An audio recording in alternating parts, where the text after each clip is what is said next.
Orang harus paham ini. Assalamualaikum warahmatullahi wabarakatuh.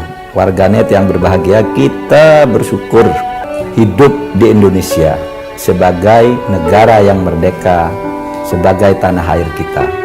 Mari cintai tanah air kita ini agar kita bisa melaksanakan perintah Allah dengan sebaik-baiknya. Sebagai pengamat politik, apa yang Anda baca dengan penetapan Sekjen Nasdem, Menkominfo sebagai tersangka dan langsung ditahan? Ada kaitan dengan politik? Kalau membaca kecenderungan publik saat ini ketika Joni Plate yang terkesan tiba-tiba ditetapkan sebagai tersangka. Kok tiba-tiba udah agak lama kan? Memang prosesnya iya, tapi kan sebelumnya juga disebutkan belum ada indikasi kuat untuk ditetapkan sebagai tersangka. Publik itu bergemuruh, Bang. Bergemuruh, minimal pembicaraan di medsos itu terbelah. Satu sisi ini dikaitkan dengan jalan panjang menuju 2024, tentang dinamika hubungan antara Surya Paloh dengan Jokowi, dan seterusnya. Bahkan banyak yang menuduh ini bagian dari intervensi dan upaya untuk menjegal Anies di 2024. Nyata dan kuat sekali di Twitter. Kalau menurut Anda ada skenario itu? Kalau saya justru sebaliknya. Saya hampir mengamini dengan apa yang sudah disampaikan oleh kejaksaan tadi. Kalau kita melihat anatomi secara khusus terkait dengan kasus BTS ini, pengadaan 4G yang kemudian melibatkan begitu banyak jumlah uang yang merugikan negara, ini justru dimulai sebelum Anies dideklarasikan oleh Nasdem sebagai kandidat capres. Tadi disampaikan prosesnya kan dimulai sebelum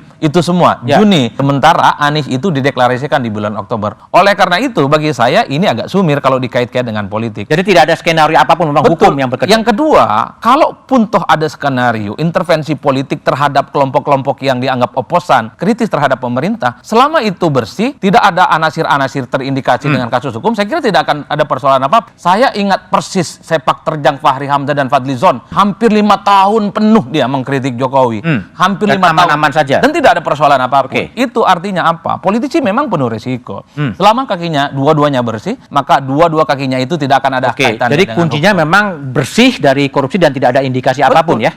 Dan kalau mau jujur, partai-partai politik di luar non pemerintah, siapa yang tidak kritis? Semuanya kritis, tapi mereka tidak aman-aman aja. Dan aman-aman saja. Kenapa hanya Nasdem yang kemudian seakan-akan ini dikaitkan dengan Pilpres? Banyak politisi Demokrat kritis, PKS apalagi. Tapi nyaris tak ada dari satupun yang Jadi tidak ada skenario apapun, memang hukum memang berkata demikian ya. Karena secara faktual sudah diungkapkan ada kerugian negara 8 triliun, besar sekali. Dan tentu saja secara fakta hukum sekarang tidak perlu ahli, Bang, untuk ngomong itu. Masyarakat biasa sudah bisa membedakan mana yang rekayasa dan mana fakta. Saya kira sederhana membaca sikap politik Nasdem dan statement terakhir dari Anies ya, bahwa sekalipun ada tersangka yang melibatkan Sekjen Nasdem, bahwa iman politik poros perubahan akan terus jalan. Tidak akan kendor, tidak akan ragu, mereka akan terus mengonsolidasi kekuatan politik mereka supaya Anies mendapatkan tiket pencapresan. Tapi terakhir bagi saya, Bang, tesis dalam politik itu disebutkan semakin negara terkonsolidasi, semakin negara itu demokratis, mestinya soal indeks perception korupsi itu hilang atau bisa diminimalisir. Tapi di Indonesia seakan-akan terjadi paradoks. Satu sisi demokrasi kita itu berkembang begitu besar, minimal tingkat partisipasi politik, minimal partai politik kita tumbuh besar hampir tiap pemilu berkembang, but on the other hand, kita tidak bisa menutup mata. Korupsi kita seperti persepsi-persepsi yang kemudian muncul belakangan ini adalah titik terendah yang kemudian kita harus ratapi bersama. Jokowi itu sebenarnya adalah oase politik karena bukan oligarki, bukan ketua umum partai yang mestinya bisa memutus mata rantai di mana semua institusi dan penegak-penegak hukum selama ini tidak lagi cawe-cawe dengan urusan politik, Bang. Sudah menjadi konsumsi publik, Kejaksaan Agung, kemudian KPK, bahkan kepolisian, itu seringkali menjadi instrumen politik dalam tanda kutip jelang pemilu elektoral 2024. Saya kira persepsi ini harus mulai dihilangkan. Dihilangkan ya. Bahkan kalau mau lihat, kita perdebatan per hari ini di media sosial, itu lebih kuat narasinya tentang bahwa persoalan Joni Plate ini tidak melulu persoalan hukum, tapi persoalan politik. Itu tidak bisa kemudian kita Usman.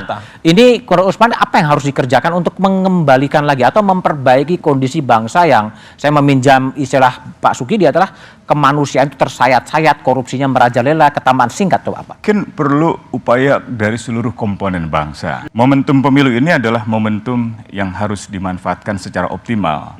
Momentum pemilu bukanlah momentum pesta politik, di mana kita menjadi undangan datang ke sebuah pesta yang hanya menguntungkan segelintir orang-orang yang super kaya, melainkan forum penghukuman, forum penghakiman, forum pertanggungjawaban.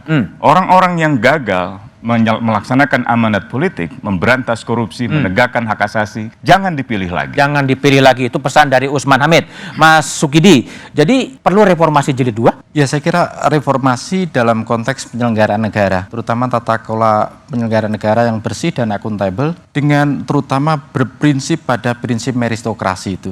Karena apa? Karena penunjukan pejabat-pejabat publik, pemimpin republik ini tidak didasarkan pada prinsip meritokrasi, tapi prinsip jasa dan balas politik, sehingga ini mengakibatkan para pemimpin yang sebenarnya tidak punya kecakapan dan tidak punya kebijaksanaan akhirnya terjerumus pada praktek-praktek kejahatan yang luar biasa. Karena itu kita belajar dari Amerika. Thomas Jefferson menyebut para pendiri Amerika sebagai man of merit, dan juga belajar dari tetangga kita Singapura. Lee Kuan Yew menyebut Singapura sebagai negara yang berprinsip pada meritokrasi itu. Karena itu republik ini sebenarnya butuh prinsip meritokrasi yang menempatkan orang-orang terbaik, orang-orang yang bijak, orang-orang yang berpengetahuan untuk menyelenggarakan negara. Karena apa? Karena hipokrisi dalam penyelenggaraan negara sudah pada titik terburuk dalam sejarah Indonesia. Hipokrisi itu kemunafikan ya. Alat bukti yang belum cukup kuat. Jadi kami menetapkan yang bersangkutan sebagai tersangka ini tentunya kami dasarkan pada alat bukti. Alat bukti yang kami maksud di sini tentunya bukan hanya alat bukti yang disampaikan oleh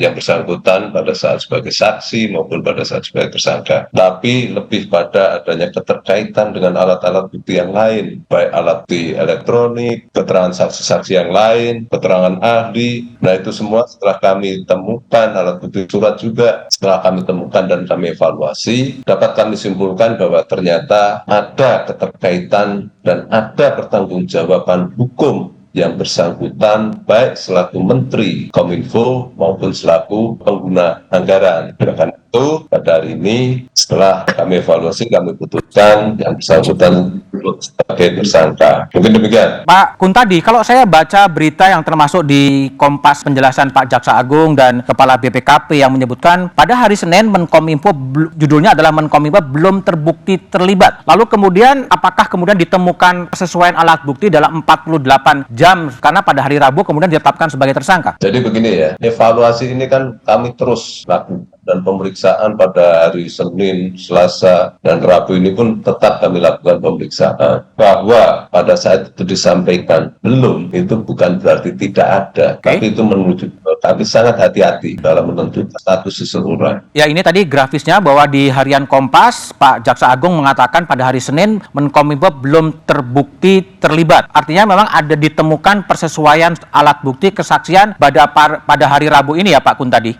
Ya, ini kan rangkaian ya, tidak bisa dipisah-pisah satu hari ini atau kemarin. Ini satu rangkaian. Semua alat bukti yang kami dapat ya kami evaluasi semua secara berkesinambungan dan secara mendetail ya. Kalau kita masuk sedikit ke kasus, ini berarti ada kerugian negara 8 triliun dari proyek yang besarnya 10 triliun. Begitu Pak Kuntadi? Proyek itu sendiri sebenarnya terbagi dua, total sekitar 28 ya. Tapi yang terkait dengan ini anggaran 10 triliun sekian, saya lupa pastinya. Ya memang benar kerugian berdasarkan hasil penghitungan BPKP 8 triliun 32 miliar. Itu artinya apa? Kerugian negara itu uang yang kemudian tidak bisa dipertanggungjawabkan dari 10 triliun, 8 triliun tidak bisa dipertanggungjawabkan atau gimana sebetulnya? 8,32 itu uang yang secara hukum tidak bisa dipertanggungjawabkan. Itu bisa macam-macam, bisa karena markup-nya, bisa karena fiktifnya, dan sebagainya. Nanti kita lihat. Pak Kuntadi, banyak juga sekarang spekulasi liar di berbagai media sosial. Apakah kasus ini betul-betul pure kasus hukum atau memang ada kaitannya dengan perkembangan